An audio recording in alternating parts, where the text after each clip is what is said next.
8 dekade lebih, Mahkamah Agung hadir mengawal tegaknya hukum dan keadilan di Indonesia. 8 dekade lebih, Mahkamah Agung terus meneguhkan komitmennya sebagai benteng terakhir penegakan hukum dan keadilan bagi masyarakat Indonesia. Berbagai prestasi dan kerja nyata tersebut pun mendapat apresiasi dari kalangan akademisi dan pemerhati hukum. Bagi mereka, transformasi yang dilakukan Mahkamah Agung menunjukkan keseriusan lembaga peradilan dalam menjawab tantangan zaman tanpa meninggalkan prinsip independensi dan profesionalisme.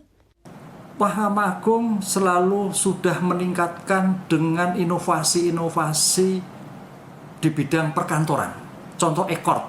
E-court itu akan membantu sekali bagi pencari keadilan untuk kaitannya pendaftaran, pembayaran, surat menyurat, sehingga mengeliminir sekali untuk bertemu baik dengan staf pengadilan apalagi hakim.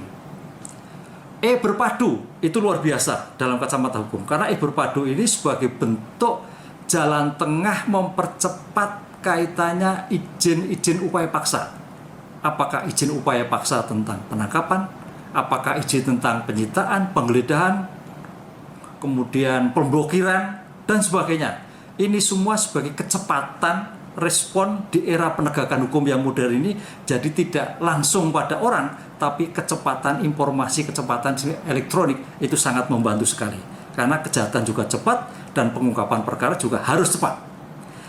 Yang terakhir, adanya yang kita lihat adanya SIP. SIP itu adalah informasi putusan-putusan. Ini akan memberikan sebagai bentuk akuntabilitas bahwa setiap putusan dapat kita lihat. Oleh karena itu, kita sebagai mahasiswa, sebagai akademisi selalu bisa memberikan eksaminasi, memberikan pembelajaran.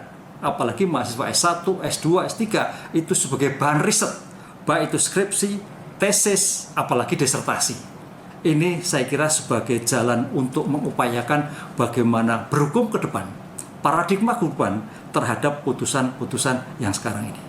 Kemajuan serupa juga dinilai menjadi bagian penting dalam membangun kepercayaan publik terhadap lembaga peradilan. Pemanfaatan teknologi dinilai mampu memperluas akses masyarakat terhadap layanan hukum sekaligus memperkuat transparansi dalam proses peradilan.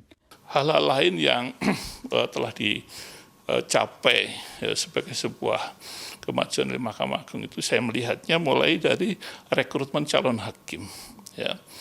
Rekrutmen calon hakim itu melalui proses seleksi yang ketat, ya, berdasarkan kualitas, objektif, dan terukur.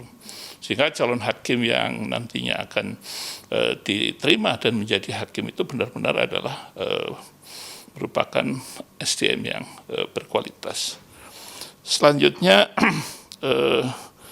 pembinaan karir hakim dan tenaga teknis melalui TPM.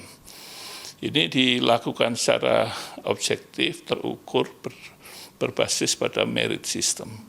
Sehingga betul-betul yang mendapatkan promosi dan mutasi dan diberikan tanggung jawab lebih besar, itu orang-orang yang terpilih dan dinilai secara objektif. Menjelang usia ke-81 tahun, Mahkamah Agung terus melangkah dengan semangat pembaruan, menjaga integritas, serta menghadirkan pelayanan peradilan yang semakin adaptif terhadap kebutuhan masyarakat.